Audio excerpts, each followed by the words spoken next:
How are you feeling? I know that first round of treatments this morning was kind of rough.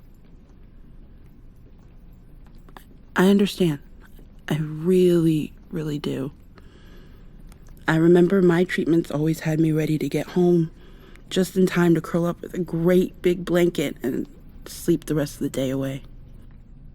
Well, your doctor and their team all seem to agree that you staying here in the hospital would be the better option, just in case you have any sort of reaction. I know, baby. I'd wrap you up and sneak you home if I could, but we have to do this the right way. Getting you better has to be the priority, and that's all there is to it.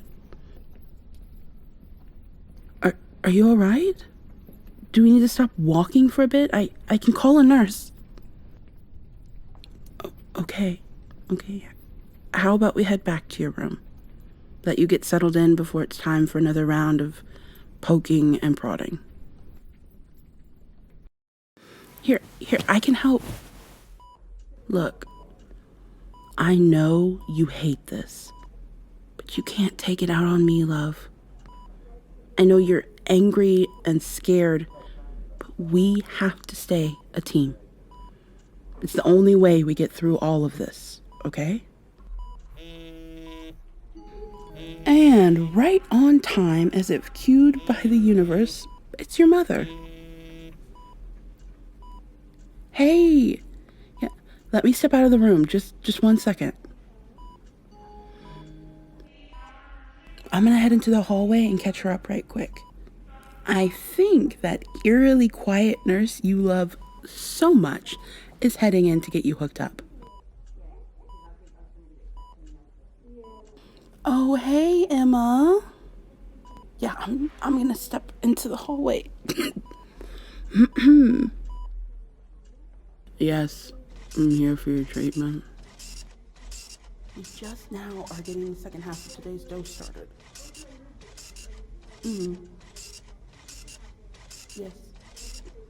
Yes, ma'am. No, I understand, but the doctors... Yes. No, okay. Yes.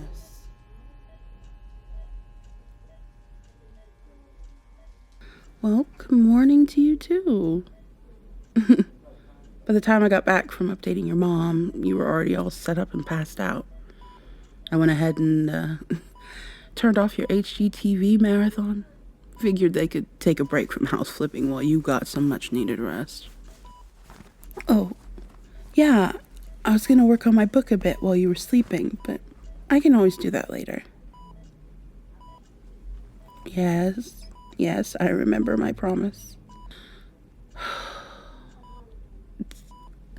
It's pretty rough around the edges, but I suppose reading you a bit couldn't hurt things. You comfortable? Need any pillow fluffing or more water or... Okay. No more stalling. I'll leave you alone. Okay. All right. So, we had just gotten Aoife to the shoreline, ready to venture back out into the sea. There she stood on the shore's edge, looking over the sea as though reuniting with a long-lost love. The sea knew her in ways no one else could. It understood and accepted without judgment. For you see, the sea was her home. There was not a segment of the ocean she had not seen, not a coral reef left unexplored, nor a creature unmet. Well, mostly. There are segments of the ocean even she was not permitted to explore. Levels of darkness meant to be untouched and unseen by those who call both the land and sea home. She dedicated herself to exploration in this life, to finding and understanding the ways of the ocean, following along the teachings of her soul's father, Poseidon. For the sea had given her much, but it had taken away even more. Are you doing all right, love? I can stop reading if you're too tired. All right. Settle back down and I'll continue. There's no need for pouting, Angel. Even if it's cute. Let's see. Aoife had come to know a love greater than the sea. Though she told no one, the love she had found with Coney, the son of the head of one of the greatest covens of their time, had blossomed into a beautiful flower. After the sea claimed Coney in the depths of her grief, Aoife carried the child inside of her in secret. A siren and a witch were not an ideal pairing, but love cares little about tradition. Aoife had loved Coney with all she had. Losing him nearly took her as well. But there was a part of him she had to stay strong for. Aoife did what she swore she never would. She left the ocean behind, lived on a small corner of the Faroe Islands, mourning the loss of her love and her home, but knowing the safest place for her baby would be on land. The day Anissa was born, basking in the light and warmth of her perfect existence, Aoife knew all at once she could not stay. That someone else would have to raise Anissa if she was to be spared the ire of her grandmother, Chinyelu, whose grief had become her compass.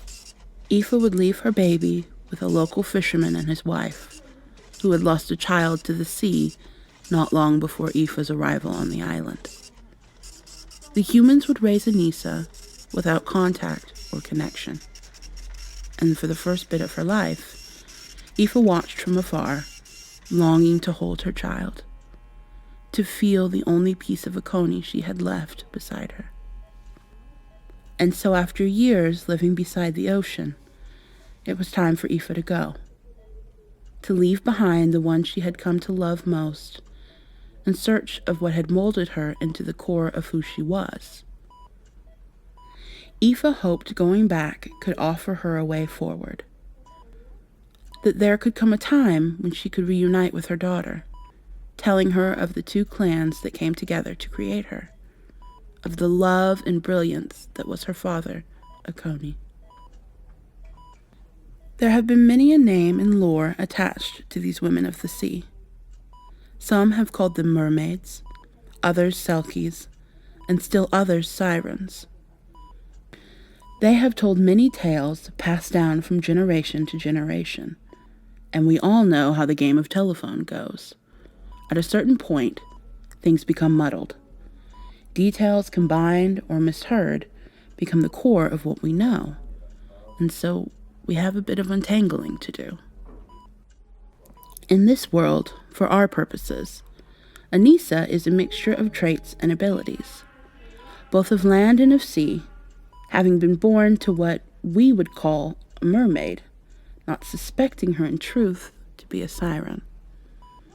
Her body could be changed from appearing completely human to having a long tail made up of speckled shades of blue, just as her mother, Aoife.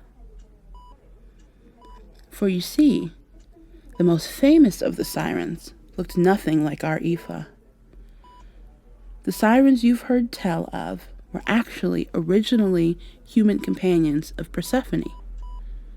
Well, when Persephone was kidnapped by Hades and taken to the underworld, Demeter's curse twisted them into half-human, half-birds. Demeter's grief when they failed to protect her daughter Persephone was powerful. A mother's love twisted into grief is not a thing to be taken lightly. Now cursed, their otherworldly voices were to draw in sailors by putting them under a trance. If anyone survived passing by their singing, the siren herself would perish. Those who have depicted sirens as mermaids were more right than they realized, for the majority of sirens were not created under the curse of Demeter, but instead created as the daughters of Poseidon, were in fact akin to mermaids. Stunningly beautiful, with voices equally as entrancing, these sirens used their voices as gifts to call sailors in the same way, but the inability to capture would not lead to their deaths. They were guardians of the sea.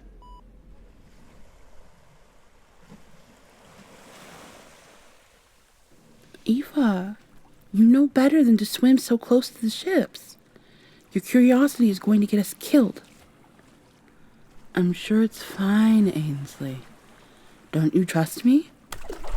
I'm serious, Eva. This is the first day since I left the islands, since I left my daughter, that I have felt any joy in the sea. I know. Then allow me to have that joy, sister. Please? You said joy, and it happens to bring me a great deal of joy to return the favor. Race you to the reef.